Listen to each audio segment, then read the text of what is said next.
Pertama, apa yang disebut sebagai kreditur separatis, ya. Kemudian kreditur konkuren. Coba jelaskan dulu tuh. Dua tema itu jelaskan dulu. Dalam rapat-rapat kreditur, ini kan harus ada yang didulukan. Apalagi kalau menyangkut budel pilot, ya. Nah, sekarang misalnya orang ini ada satu perusahaan, ya, saya pernah nangani beberapa meminjam, ya. Meminjam, biasa kalau barang-barang produksi itu tidak dibayar sekaligus, ditaruh dulu barangnya. Contoh misal mesin pengepakan, ya, packaging, ya kan dia kredit itu. Nah, ketika perusahaannya bangkrut, ya, kemudian pekerjanya tidak dibayar oleh customer, misalnya tunggak-tunggak gede kredit bangkrut, itu ada barang-barang yang bukan punya dia, barang kreditur ikut disita, karena itu jadi budel pilot, betul ya? Jadi budel pilot itu gimana itu, barang orang kok kemudian mau dibagi dengan yang lain, ya itu masalah itu. Nah, sekarang ini kan artinya ada satu ketentuan lain pertentangan dan ketentuan lainnya, ya. Peraturan di dalam Undang-Undang Hak Tanggungan itu Anda sebut tadi pasal 6, ya, dan mekanisme penangguhan pembayaran pasal 245 Undang-Undang PKPU dan kepailitan. Ini problem nih buat mereka yang bergerak di bidang kurator dan pengurus, ini masalah, ya kan?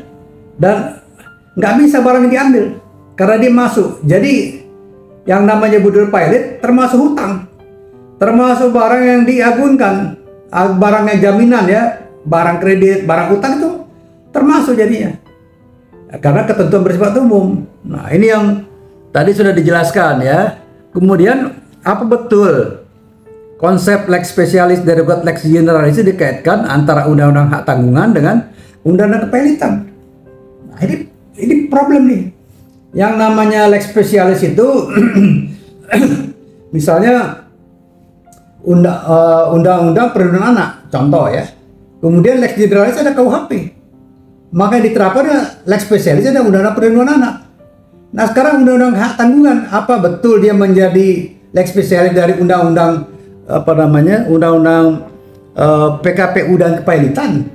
Ya, Undang-Undang kepailitan, Undang-Undang Hak Tanggungan berdiri sendiri, tidak merupakan tidak berpayu pada Undang-Undang kepailitan. Ini problem nih. Jadi menurut saya, ya, penyelesaian konflik norma ini tadi sudah dibilang, melalui mekanisme judicial review ke Mahkamah Konstitusi atau ke legislative review. Kalau legislative review, apakah masuk dalam program legislasi nasional, ya kan? Kan itu ngantri di legislasi nasional. Kalau judicial review, jalan bebas ke MK dan pengurus, ya kan? Betul nggak? Dan itu masih ada, ya, diatur, ya. Kemudian masih ada pengaturan fee untuk kurator. Jadi bukan lex specialis derogat lex generalis, karena Undang-Undang Hak Tanggungan itu tidak berpayu ke Undang-Undang Kepailitan, ya.